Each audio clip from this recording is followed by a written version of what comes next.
This is Ryan Elliott for Boxing Social and Associates with Betfred. Like we're joined by Brian the Lion Rose via Zoom. Brian, how are you, mate?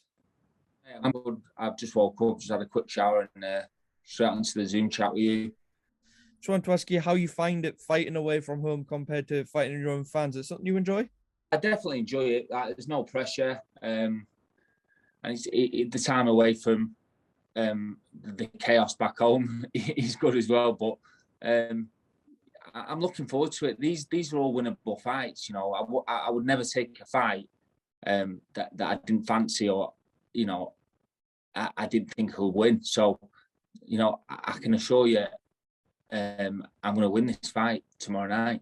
Let's talk about Dennis Radovan then. How much have you seen of him, and what was it that made you confident in taking this fight?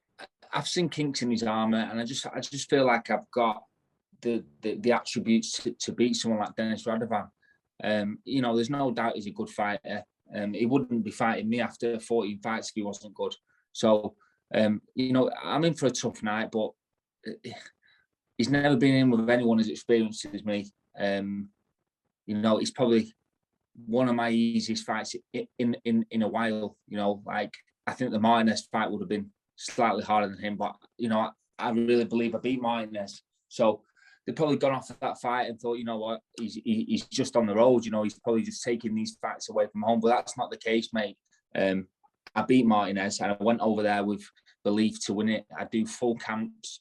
I take myself away from my family still. I'm 36 and I take away myself from my 3 kids and I still make those sacrifices. So whatever happens tomorrow night, he's in for a tough night's work. You mentioned there you're still away from your family, still motivated to win these fights. What still gives you that motivation now, Brian? Like I said, I don't do this for money. I do it because I enjoy it. And one thing I promised myself was to become a champion again before I retired. And that's going to happen tomorrow night. I'm going to take that IBF belt back to Britain. You said there that you felt you beat Martinez. You'd done enough to get that decision. I just want to go back to that night when the final bell went. I'm sure you felt you'd won the fight. Did you feel like you maybe might not get it given the circumstances, though? It wasn't something that I thought about, and I was probably a little bit naive. And I'm a quick learner, so I'm not going to let that happen this fight. But going back to the night in Spain, I thought I'd done enough. I jumped on the ropes. I lost my gum shield. I threw my gum shield in the crowd.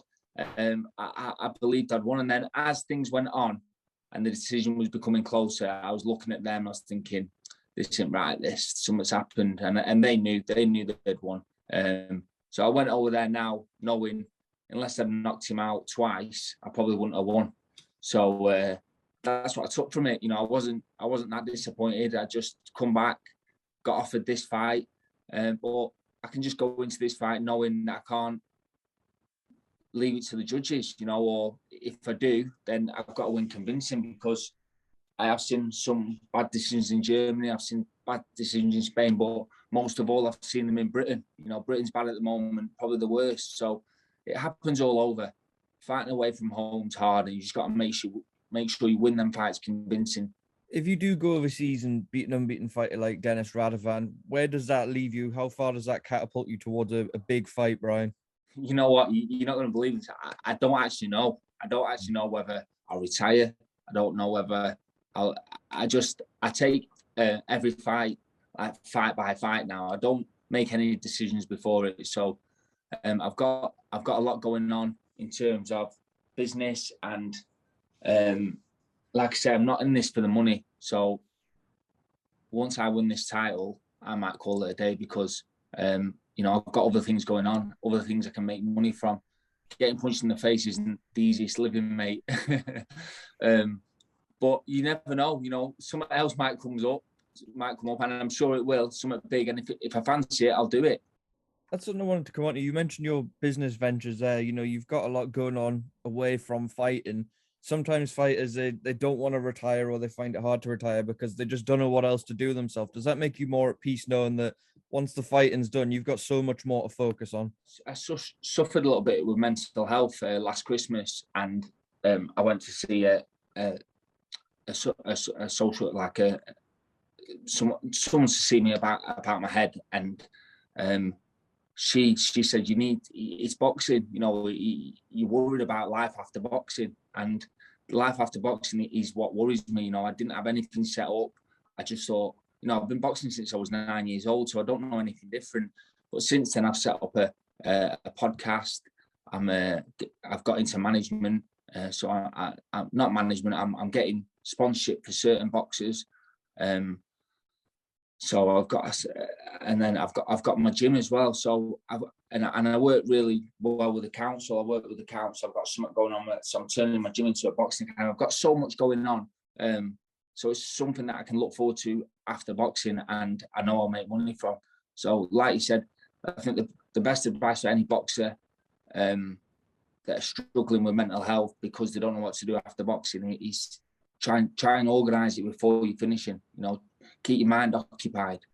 I also saw this new initiative that you're part of in Blackpool, which I wanted to give you the floor to talk about a bit more openly, called Choose Lives, Not Knives. I know there's a course you're going to be running, trying to help out people in your local area beyond this fight. You talk to us a little bit about that?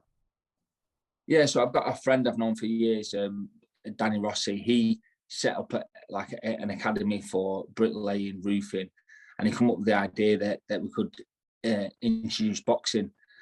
And it's only around the corner. So we're going to do an apprenticeship in boxing and an apprenticeship for bricklaying, the roofing, the groundwork, for unemployed children or people that aren't in education.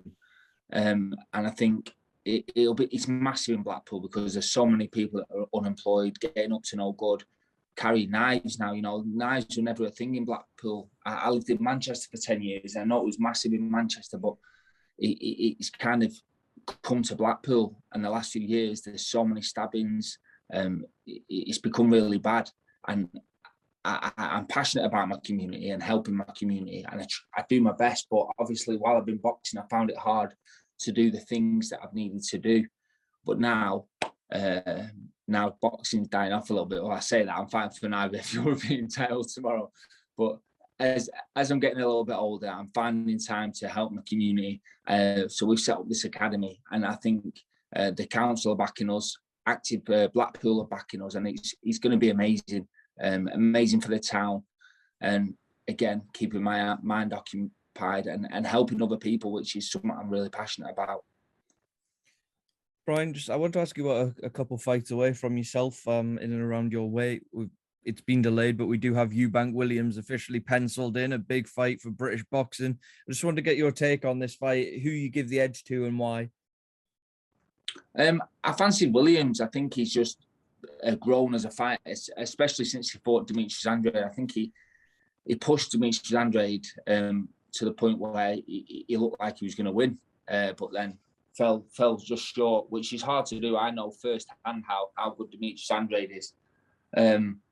So I fancy Williams, but I think it's genuine. I think he's got a shoulder injury. I was supposed to spar with him a few weeks ago, but for whatever reason, it didn't come off. I was supposed to go up and do a week with him over there. But yeah, I fancy Williams for that fight.